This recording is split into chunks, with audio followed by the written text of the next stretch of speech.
As millions of families across the country prepare to lose their SNAP benefits, we're teaming up with Second Harvest to help meet the need. We're partnering up for an emergency food distribution happening this Saturday in Tallahassee. And this morning, we're joined by Second Harvest of the Big Bend CEO, Monique Ellsworth. Now, good morning, Monique. Now, let's get right into it. So, what is the need in the Big Bend as it exists today, and how many families are already dealing with food insecurity? So food insecurity in the Big Bend region is a significant issue, and it's only further complicated by the loss of SNAP benefits in the month of November. In our service area, there's over 96,000 individuals that currently are supported by these SNAP benefits. In Leon County alone, that's over 33,000 of our neighbors. Gotcha. And how do you expect the loss of these SNAP benefits to impact our local families here?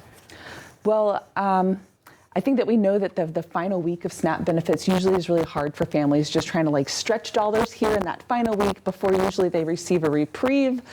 New benefits reach their cards and they're able to provide for their families. But come Saturday morning, when families might have been able to run to the grocery store, pick up what they need, that won't be an option this month. Gotcha. And now we have the food distribution on Saturday, but you all are doing just so much more at your organization. So how have you ramped up support for those families that will be impacted by that loss of SNAP benefits?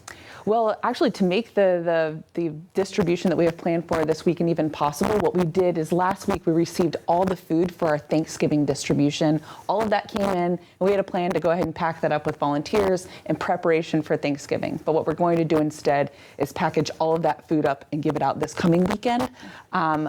But in the days since we decided to do that, we have heard from our partner agencies, from community leaders, from state leaders, talking about the volume of need that is going to be produced because of this.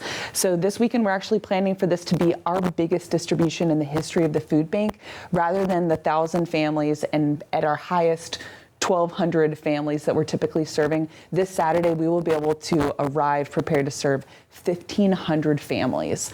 So we're ramping up big time to make sure that we're able to really show up on Saturday morning. In addition to that, we have new and emerging partnerships that are coming up. I woke up this morning to an email from 211 with a new partnership that they're able to kind of broker for us with DoorDash, so we can do home deliveries also. Wow. Well, thank you so much for joining us, and thank you for all the help that your organization does for this community. Now, if you know someone in need, or if you are in need of our emergency distribution, again, it's happening this Saturday, and we will be at the Sears parking lot at Governor Square Mall. That distribution will start at 7, but come early. We'll be giving out food until we run out. Now, if you want to support this distribution or any of the work the Second Harvest is doing, you can donate now by scanning the QR code or visiting fightinghunger.org.